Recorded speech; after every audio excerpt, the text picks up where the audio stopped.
উনি তো নাকি মমতা ব্যানার্জির মধ্যে লেনিনকে দেখতে পেয়েছিলেন। আরএসএস তৃণমূল তৈরি করেছিল, আরএসএস তৃণমূল ভাঙল। ঋতব্রত আরএসএস এর হয়ে কাজ করছে। রাজনীতি একটা অত্যন্ত নাট্য মঞ্চ থেকেও নাটকীয় পর্যায়ে পৌঁছে যায় কোনো কোনো সময়। আমাদের রাজ্যে 2026 বিধানসভা ভোট, সেই ভোটে পালাবদল, বিজেপি ক্ষমতায় এবং তৃণমূল এখন প্রাক্তন। কিন্তু সমস্যাটা হলো তৃণমূল প্রাক্তন হওয়ার পরেও যেন রাজনীতি থামছে না, রাজনীতি একের পর এক তার যে পালা সেটা বদল করতেই চলেছে। প্রথমে আমরা দেখলাম শোভনদেব, তিনি বিরোধী দলনেতা এবং 80টা এমএলএ নিয়ে তৃণমূল বিধানসভায় পৌঁছলো, কিন্তু কিছুদিন যেতে না যেতেই সেই বিরোধী দলনেতা সেটারও পালা বদল হলো এবং নতুন একটা বিরোধী দলনেতা বা নব্য তৃণমূল আমাদের সামনে উঠে এলো। সেই নব্য তৃণমূলের যে দলনেতা ঋতব্রত বন্দ্যোপাধ্যায়, তার যে কলেজ জীবন, সেই কলেজ জীবন এবং কলেজ জীবনের জুনিয়র, খুব কাছ থেকে তাকে দেখেছেন। আমাদের সামনে দাদা আছে। দাদা, এই যে ঋতব্রত বন্দ্যোপাধ্যায় আপনার সিনিয়র এবং খুব কাছ থেকে দেখেছেন। আমার সিনিয়র না, ঋতদা এসএফআই এর উচ্চতর নেতৃত্বে ছিল। আমি তখন কলেজে এসএফআই করতাম, হাজরাতে তখন পড়তাম 2006-07 ওই সময়। আমি হাজরা থেকে পাশ করেছি 2009-10 ওই সময়। ঋতদা আমাদের কলেজের সিনিয়র ছিল না, এসএফআই তে আমাদের খুব কাছ থেকে দেখেছে এবং রাজনীতিটা ঠিক ওনার কাছ থেকেই অনেকটা শেখা। এবং ওনার থেকে শেখা না তো, আমাদের তো ওরকম ছিল না, একনায়কতন্ত্র ছিল না। এখন যেরকম তৃণমূল বিজেপিতে দেখছো দাদা দিদি এসবের ঝড়, তখন আমাদের অনেক দাদা ছিল, অনেক দিদি ছিল, তাদেরকে দেখে একটা আদর্শ ছিল সামনে। সেই আদর্শটা কোথাও বুঝতে না পারলে তখন দাদা দিদিরা বুঝিয়ে দিত। কোনোদিন হয়েছে ঋতদার কাছে, আপনার ভাষায় ঋতদার কাছে গিয়ে কথা বলেছেন বা ঋতদার সাথে সেভাবে, ঋতদা আমাদের থেকে দলে অনেকটা সিনিয়র ছিল। তবে ঋতদার একটা খুব ঘটনা, ছোটবেলার কথা, তাই এখনো মাথার মধ্যে থেকে যায়। আমার মনে আছে ল কলেজের কিছু একটা শনিবার বা রবিবার ছিল, কোনো একটা মিটিং ছিল, পার্টিরই কোনো একটা বোধহয় কিছু মিটিং বা ফাংশন ছিল। তো ঋতদা এসছে তখন, সেই সময় 2006 সুভাষ চক্রবর্তী সেই জয়তারা জয়তারা বলে চিৎকার করেছিল, সেটার জন্য নিউজ মিডিয়া সব সরাব। সে তখন ঋতদা ক্যান্টিনের, আমার মনে আছে, একটা খাদির পাঞ্জাবি পরে কাঁধে ঝোলা নিয়ে ঢুকে, হ্যাঁ এই কি অবস্থা, পার্টির সবকিছু ফরম্যাটই চেঞ্জ করে দিচ্ছে, এই লিডারশিপের অবস্থা। সেই কথাটা সেই সময় মাথায় রয়ে গেছিল। কিছু বলিনি, ছোট ছিলাম তখন, মনে ছিল ঠিকই বলেছে। তারপরে ওনার পরবর্তীতে যে রাজনৈতিক পদক্ষেপগুলো, সেগুলো আবার ওই ঘটনার নিরিখে আরো অবাক করে দিয়েছে। তারপরে ঋতব্রত বন্দ্যোপাধ্যায়ের আমরা যদি রাজনৈতিক জার্নিটা দেখি, প্রথমে সিপিআইএম এবং বা বামপন্থা রাজনীতি, সেখান থেকে সাসপেন্ড, তারপরে একেবারে অপোজিট একটা রাজনৈতিক দল তৃণমূল, সেখানে জয়েন করা। উনি তো নাকি মমতা ব্যানার্জির মধ্যে লেনিনকে দেখতে পেয়েছিলেন, সেটা বলেছেন নাকি, মমতা ব্যানার্জির মধ্যে নাকি লেনিনকে দেখতে পেয়েছি। সব গুলিয়ে গেছিল। তাহলে কি মার্ক্সবাদী তৃণমূল তৈরি করতে চাইছেন উনি এখন যেটা করতে চাইছে? এখন না, দেখো, আরএসএস তৃণমূল তৈরি করেছিল, আরএসএস তৃণমূল ভাঙল। এবং এই যে তৃণমূল প্রো ম্যাক্স যেটা তৈরি হয়েছে, সেটা আরএসএস এরই তৈরি। তো পরিষ্কারভাবে বোঝা যাচ্ছে যে ঋতব্রত আরএসএস এর হয়ে কাজ করছে। বলছেন তাহলে বিজেপি নিজেই তাদের বিরোধী ঠিক করলো? তাই তো করে। সেফটি ভ্যালভ পলিটিক্স, প্রকৃত বিরোধীকে সরিয়ে রাখার জন্য তো নিজের তৈরি একটা বিরোধীকে রাখতে হয়, সেটাই করেছে। তাহলে কি এই 41% ভোট যেটা তৃণমূল পেয়েছে, সেটা কি বিজেপির জন্য অনেক বড় থ্রেট?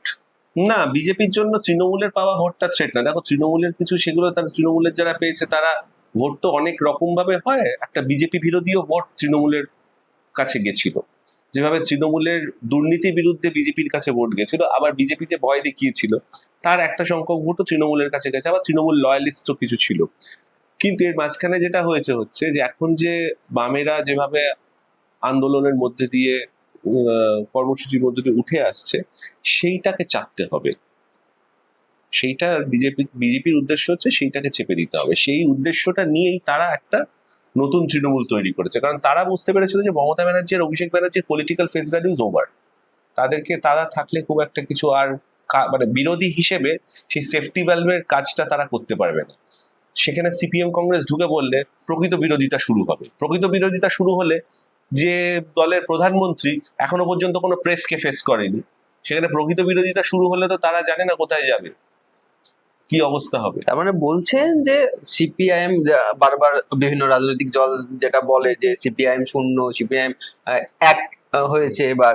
তো এই সমস্ত জায়গা থেকে সিপিআইএম আবার থ্রেট হয়ে দাঁড়াবে ভবিষ্যতে তোমার বিজেপির জন্য। এই যে গতকালের ঘটনাটা, আমি বসেছিলাম সেদিনকে পার্টির কিছু সিনিয়রদের সাথে, আস্তে আস্তে মজা করতে করতে আমরা বললাম যে সূর্যকান্ত মিশ্রর একটি বক্তৃতার রিল খুব ঘুরছিল, যে বারবার কথা ওঠে যে বামপন্থীরা শূন্য, সিপিএম শূন্য, বামপন্থীরা শূন্য। সিপিএম শূন্য হয়ে গেলেও বামপন্থীরা বামপন্থী থাকবে, আর আপনাদের দলে 5টা সিট কমে গেলে পুরো দলটাই বিজেপি হয়ে যাবে। এটা প্রেডিকশন করেছিল, বলেছিল মঞ্চ থেকে, তাই তো হলো।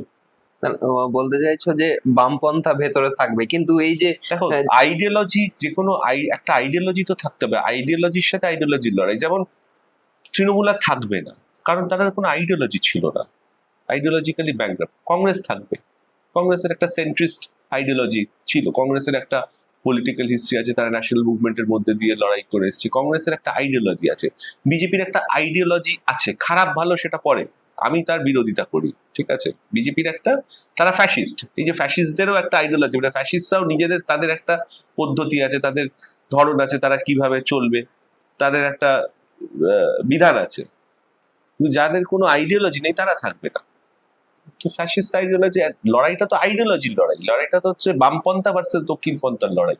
তো সিপিএম কে তো তারা সবসময় ভয় পাবেই।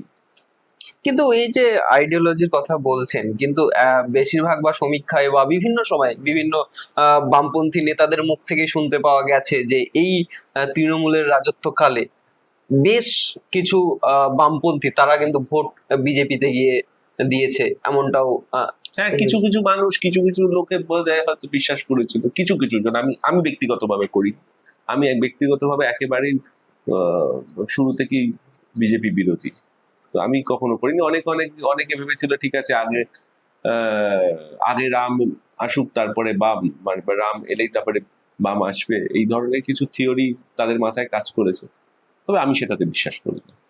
যদি কিছু করতে হয় সোজাসুজি লড়াই করো, একদম তাহলে মাঠে ময়দানে লড়াই। বিজেপি আসার পরেই আমরা দেখছি বামপন্থা আরো একবার জেগে উঠেছে। সেটাই কি তৃণমূলের কারোর সবাই সেটা হয়ে ওঠেনি, এখন সেটা হবে না, সে একটা, ওরা একটা ঋতব্রত কিন্তু একটা সেফটি ভ্যালভ তৈরি করেছে একটা।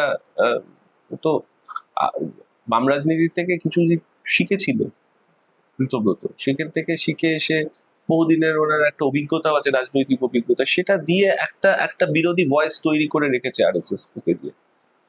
এবং আমরা দেখলাম যে যেই বিরোধী দলনেতার ঘর যেটা এতদিন খোলা হচ্ছিল না শোভন দেবের জন্য, সেটা ঋতব্রতর জন্য প্রথম দিনই খোলা হয়ে গেল। তাহলে বোঝা যাচ্ছে যে একটা একটা একটা সহযোগিতা কোথাও থেকে পাচ্ছে, এবং কোথা থেকে পাচ্ছে সেটা তো খুব পরিষ্কার। বললাম যে শুরুতেই যে আরএসএস তৃণমূল তৈরি করেছিল, আরএসএস তৃণমূল ভাঙলো, আর এখন নতুন তৃণমূল, যেটা তৃণমূল প্রো ম্যাক্স বা সুগার ফ্রি তৃণমূল, এখন সবাই সুগার ফ্রি বলে, তো সুগার ফ্রি যা কিছু বিক্রি করতে গেলে সুগার ফ্রি দিয়ে দাও, বিক্রি হয়ে সুগার ফ্রি তৃণমূল এখন। অনেকে আবার বলছেন ঋতব্রত বন্দ্যোপাধ্যায় অতীতে কোনো কেস আছে সেটার জন্য, কিংবা বঙ্গভবনে ওনার সঙ্গে মুখ্যমন্ত্রীর সঙ্গে দেখা, সেখান থেকে বোঝাপড়া, এই সমস্ত কিছু। সে অতীতে কেস আছে, সেই সব নিয়ে আমি তার মধ্যে ঢুকতে চাই না। তার কেস আছে, কেসের মতো করে লড়াই করবে, রাজনৈতিক। কিন্তু দলনেত্রী হিসাবে বা পরামর্শ দাতা হিসাবে মমতা বন্দ্যোপাধ্যায়কেই চাইছেন ঋতব্রত। মমতা ওদের বিজেপির কালচার তো মার্গদর্শনে পাঠিয়ে দেয়, বলে না, মার্গদর্শনে পাঠিয়ে দিল। যখন রাম মন্দির উদ্বোধন হলো নাকি, তখন সে আদবানিকে তখন রিডান্ডেন্ট করে দেয়।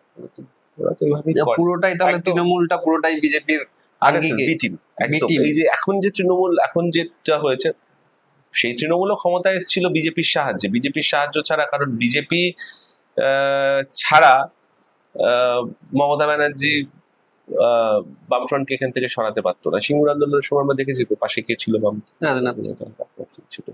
তো যে কারণ সেই সময় বিজেপির পক্ষে এর অতিবাম নেতাদের বাইকের পেছনে ঘোরা সম্ভব হতো না, সেটা কোনো আরএসএস বা বিজেপি লিডারের সম্ভব হতো, সেটা মমতা ব্যানার্জি করতে পারতো। She had that leadership potential, তাকে ব্যবহার করেছিল। সেই ব্যবহার এতদিন ব্যবহৃত হলো, এখন সেফটি ভ্যালভের আর ওদের প্রয়োজন নেই, এখন নতুন সেফটি ভ্যালভ চোখে সরিয়ে দেওয়া হলো, দিয়ে একটু কম ভলিউমের, কম পোটেন্সি সেফটি ভ্যালভ রাখা হলো।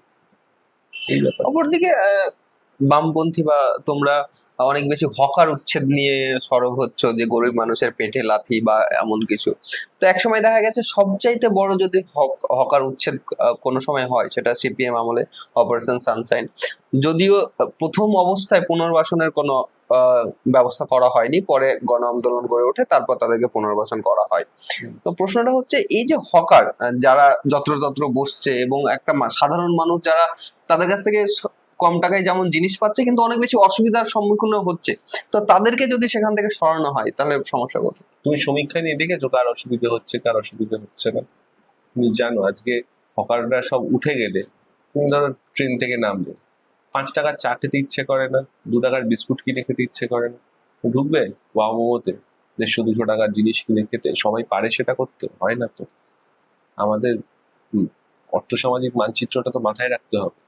আমরা তো গরিব মানুষের দেশ রে বাবা। তো বড়লোক জমিদারদের হয়ে দালালি করছে এই সরকার, কিন্তু দেশটা তো গরিব মানুষের দেশ। গরিব মানুষের হয়তো কথা বলতেই হবে। এবং এই যে হকার যে সমস্যা আছে, আমরা বিজেপির যখন নেতৃত্বদের কাছে যাচ্ছি তখন তারা বলছে যে না, সব হকার গরিব নয়। কিছু কিছু মানুষ যারা ভাড়া দিচ্ছে, কিছু কিছু জায়গায় 200-300 পার ডে এই টাইপস এর যারা দখল করে আছে, তারা সাধারণ মানুষকে বা সেই গরিব মানুষদেরকে ভাড়া দিচ্ছে, তাদেরকে মেন টার্গেট করা হচ্ছে।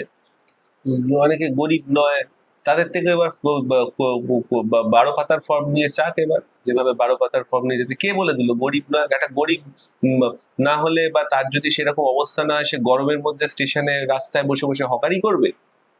যদি তার সেরকম অর্থসামাজিক অবস্থাই থাকে, সে বসে বসে হকারি করবে? তুমি তাদেরকে, কেউ ভাড়া দিচ্ছে তাদের থেকে, তাদের কথা উঠলো, কিন্তু যে রাস্তায় বসে হকারি করছে, যে যদি কোনো সরকার পক্ষ থেকে বলা যে না এরা গরিব নয়, এটা চূড়ান্ত ইনসেনসিটিভিটি। চূড়ান্ত, মানে যে কথাটাই মানে মানে শুরুতেই it is a very insensitive statement.